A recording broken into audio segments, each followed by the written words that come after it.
I firmly believe it doesn't matter if you're the stay inside type of person or the most extroverted being on the planet. If you hear that there's going to be a meetup, official merch, limited edition collectibles, custom everything of stuff you love and you're very passionate about, it piques your interest, and I bet you are like, nice. hey YouTube, it's Glitch AV back from the depths of my bed because I have been sick as a puppy these past few weeks. I do apologize for being gone.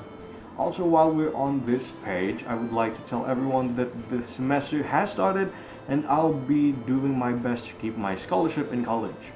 So please bear with me as my uploads may be later than usual for the next couple of months or so. I also got my Wacom tablet back, so I'll be hopping on my YCH commissions as well. I'll leave my FA profile in the description down below later, along with my Twitter profile. Finally, once more, new background. I am just about this close into getting everything to my new apartment. This place may as well be my staple recording studio. With those now out of the way, I welcome everyone to the 4th installment of Surviving the Furry Fandom. I understand that some people really would rather be alone. In fact, some people have to be alone due to medical conditions and whatnot. But when it's related to something they really love, it pulls them into it anyway. Some of the most beloved activities in the furry fandom are Furmeets and Furry Conventions. I still remember my first one, and so much have changed since then. We'll talk about that one first, then later we'll go into FurCons, or Furry Conventions. Furmeets are these small little gatherings where someone or a few people will organize a whole day, or maybe even a few days, dedicated to activities for furries.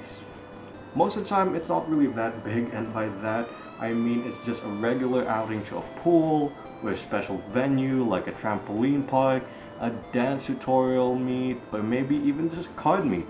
Sometimes people even just go to the mall and they roll the dice on what to do.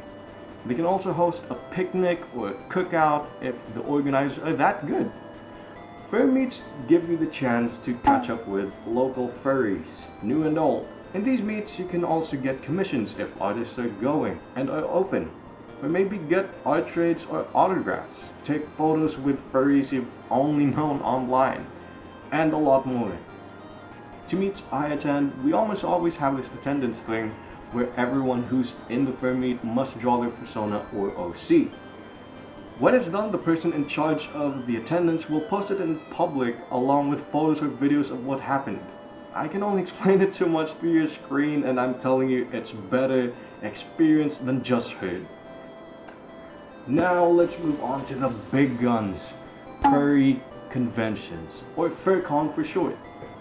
It is so impossible you haven't heard of a single FurCon or seen someone post online that they're at a FurCon.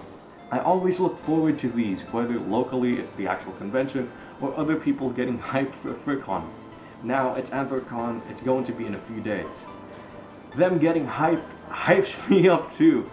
I'm always on the lookout for these con videos and con stories. These have so much emotions in them, and it just shows how colorful life can be. Think of a FurCon as a gigantic fur meet, except this time there will be a shit ton of people you don't know and very few you know. Maybe? That depends on you.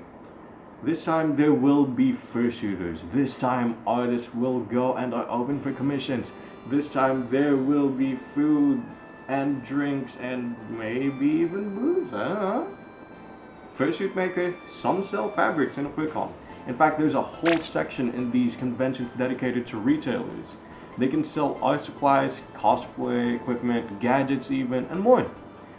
New to the fandom, they have panels ranging from a quick grasp of the community to how to make a detailed soft plush of your persona.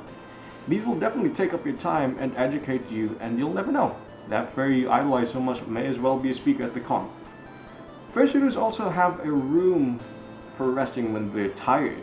This is commonly known as a headless lounge, equipped with dryers and a lot of hydration stations.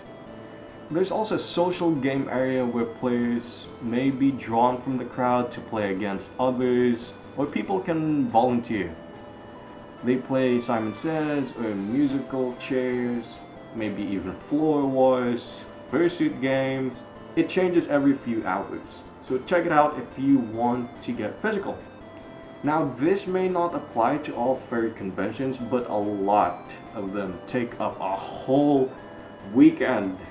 I don't know if there are any cons that host for 3 days, but you get my point. At a furry convention, there are also some stuff that you can't experience on a daily basis either, such as room parties. I love room parties. And raves. Think of all the flashy, colorful lights. And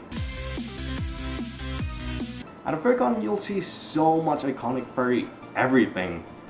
Like I said before, I can only explain so much how it feels to be at one, especially because furcons happen so fast. One moment you're hugging with a bunch of walking, talking plushies. Next thing you know, you're spacing out during your shift, daydreaming how long it's gonna be until the next convention. Thank you for tuning in for this episode, you guys. Again, sorry for the wait and disappearing. So let's end the video with this question. Which furry convention would you love the most to attend? For me, it's been Anthrocon. It's always been Anthrocon. I think it will always be Anthrocon. Maybe BLFC, I'm not sure.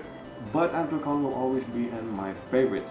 One, because it's so legendary. Like, it's been there for how long now? Two, it's always guaranteed to be big and fun. Three, I love the people who go there because it's a highly respected convention already. Four, it's in Pennsylvania. I've always wanted to go to Pennsylvania. I even want to live there.